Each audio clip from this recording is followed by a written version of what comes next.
Hello, everyone. My name is Mevin Sami, and I'm joined here today with a very special guest called Jahkil. And Jahkil, would you like to introduce yourself?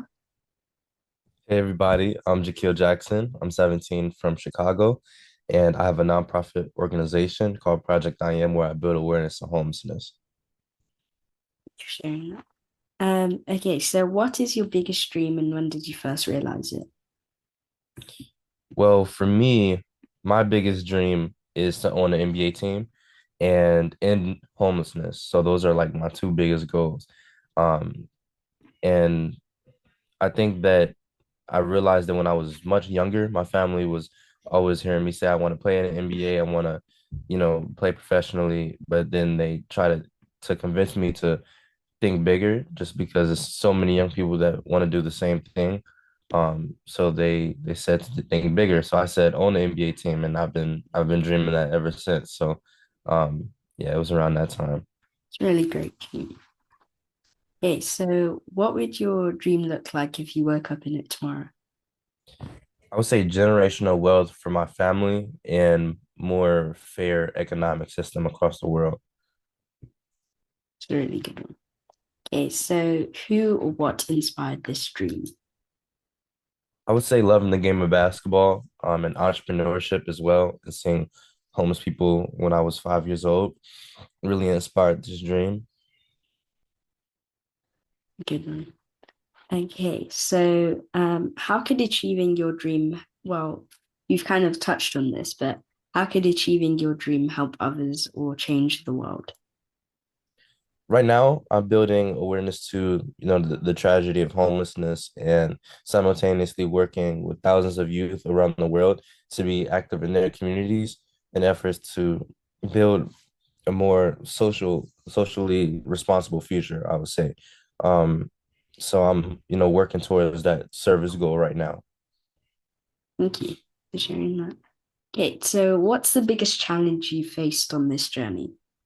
I would say the biggest challenge was sixth and seventh grade, just going through a rough time in school before COVID hit with bullying and teasing. But I was able to turn that time into a time of empowerment, and I wrote my first children's book to help other kids with that experience. So I would say that was the roughest time, just not being unsure if I wanted to continue with the organization or any of my hobbies, really, just wanting to give up. Congratulations for your book as well. Okay, so what kept you going when you felt like giving up? I would say what kept me going was my family, my village. Having my parents with me during that time was really important. Because I mean, I wasn't helping myself at all by beating myself up during that time. So my parents saw that and made sure that they helped me with different tools and things that I can use to um kind of just get me through that time. Like affirmations is a big one, something that I show other young people now. Um, and just making sure that I know my own value. Definitely. Okay, so what's a powerful lesson you've learned along the way? Say it one more time. What's a powerful lesson you've learned along the way? I would say a powerful lesson that I've learned along the way. I would say a powerful lesson I've learned along the way would be to treat others how you want to be treated. Um, that's a big one, just especially in my field that I've learned. You never know what somebody's going through. You never know what's going on at home. So, think before you speak and before you act, because you never know what's going on. Yeah. Okay, so if it wasn't a factor, what would you try? Okay, I would say I would try I would try skydiving or skiing. Those I'm scared of falling from heights, so like those, yeah, I would say those have always or bungee jumping. Like like the like drops going straight down just hurt my stomach really bad. So like that's always been my biggest fear. But other than yeah, I would say those three. Been waiting for someone on this podcast to say skydiving. We've just been waiting. So, what do people often misunderstand about your journey? I would say people often misunderstand that a lot of the opportunities just came to me. I would say, it definitely takes work to get to the point where, opportunities can come to you. It doesn't just happen out of the blue. If it's coming to you, it's coming to you for a reason because you've done something to get just to get to that point where you can work with people. So yeah, I would say that Okay, so how can people support your dream today?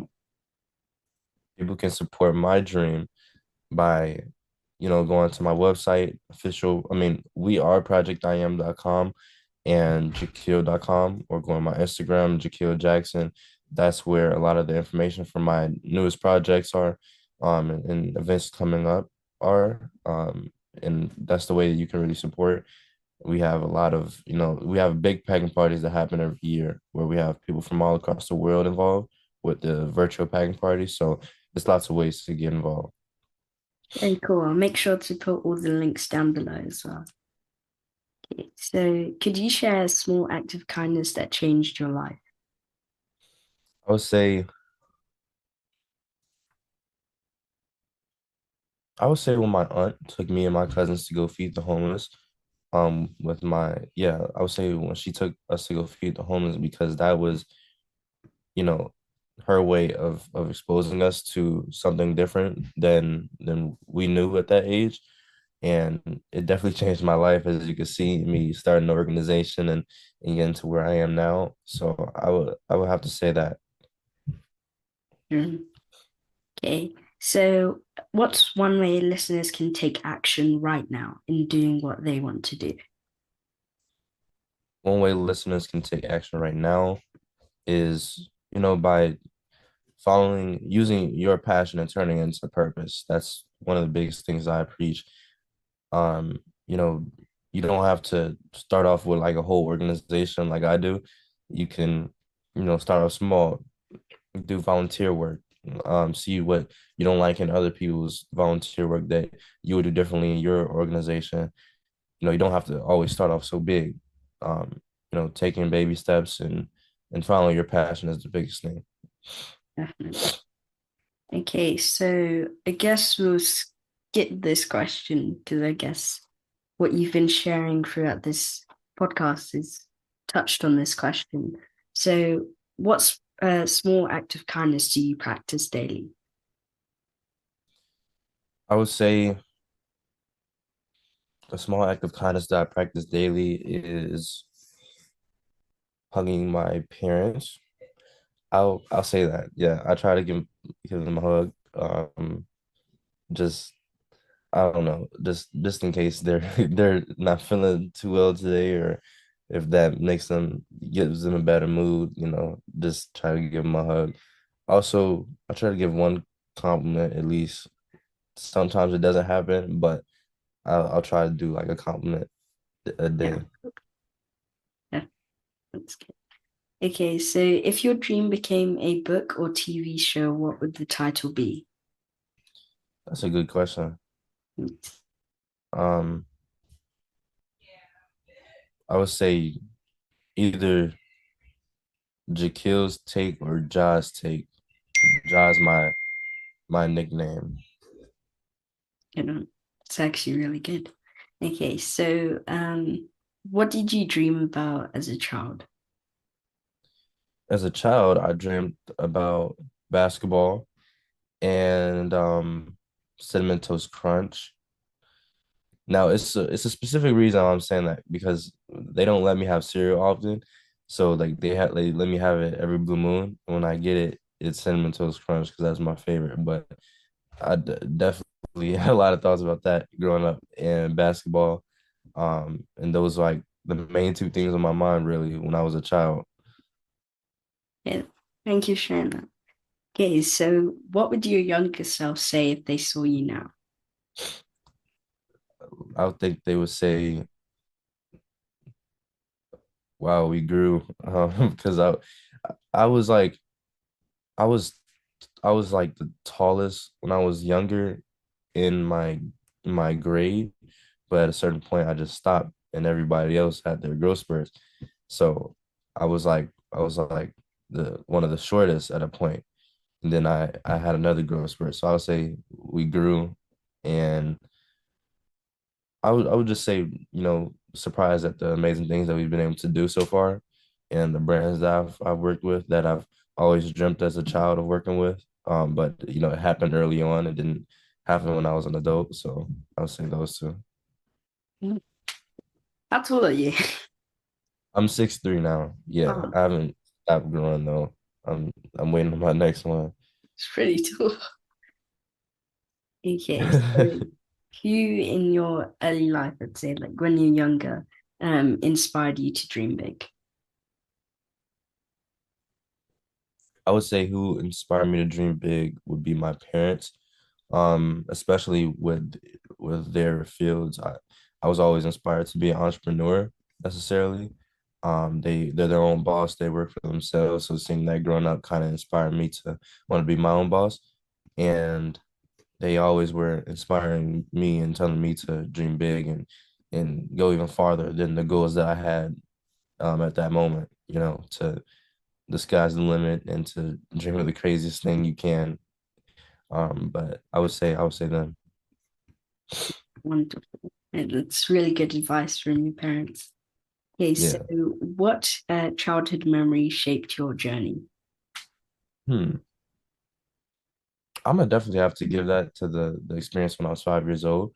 I went to go see them for the first time, and that age, I thought that everybody had homes. So I was in total shock when I saw people laying on the ground with sleeping bags and dirt. And I went home and I asked my parents if we can give them all houses.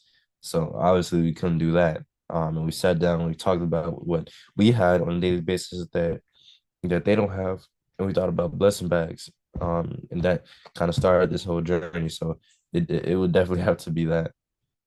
Very cool. Okay, so what advice would you give to your younger self? What advice I would give to my younger self would be to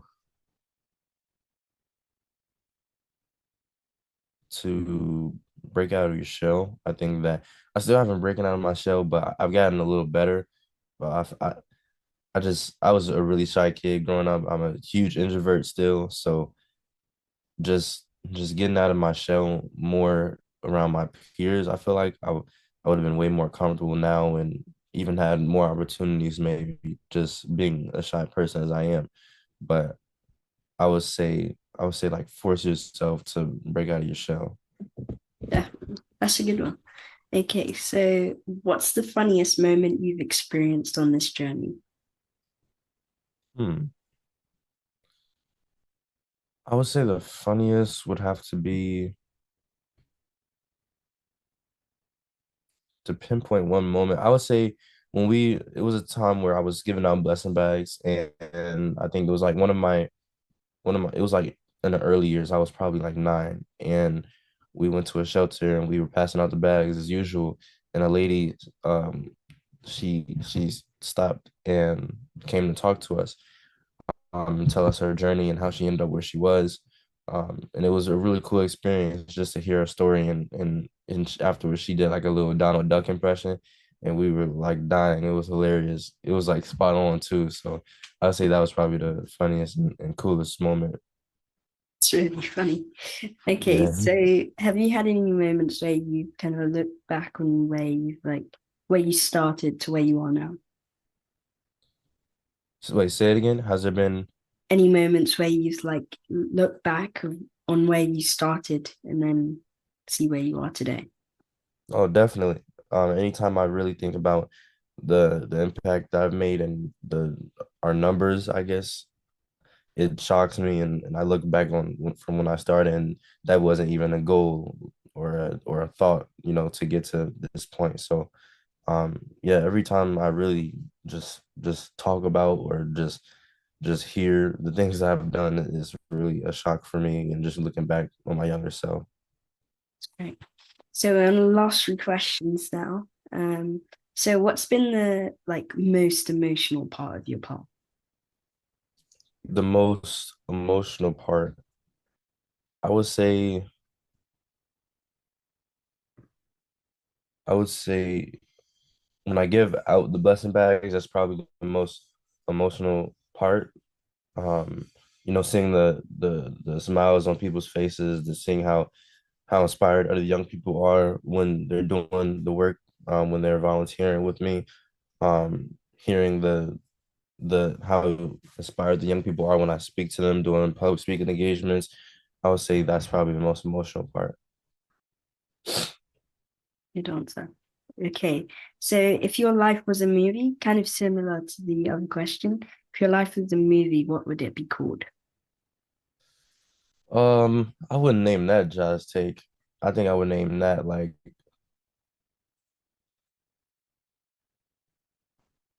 hmm, if my life was a movie, I would say all about all about Ja, maybe. I have to work on that, but for the sake of this interview, I'm gonna say all about Ja. That's a good one. Okay, so last question. What song tells the story of your journey?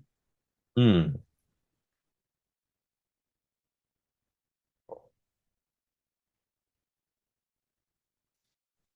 that's hard. That's so hard. Um, I'm trying to think, is there really a song that describes my unique journey? There probably is a lot that I listen to that I like. I'm drawing a blank that I can't really think of, but I know Drake is my favorite, so he probably has some song that describes how I've been feeling my whole life or something. But And yeah, I can't pinpoint one right now. maybe instead of like one that describes your journey, maybe your favorite song, I guess. I don't have a favorite song, but like any like 'cause I can't choose. Like Drake has so many songs that I love. So um Drake is my favorite rapper, and then SZA is my favorite R&B artist. She's my favorite singer.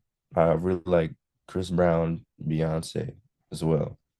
But okay, for a song I like, Look What You've Done by Drake is one of my favorite songs for sure. Yeah. Okay, that's a good one. You had like a big selection and you've narrowed it down. Yeah. Okay, so thank you very much for being on my podcast, and thank you to the listeners for watching this podcast. And is there any last words you'd like to share with the listeners?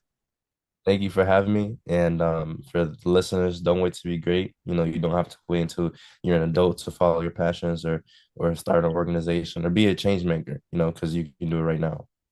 Definitely. Thank you very much. Bye.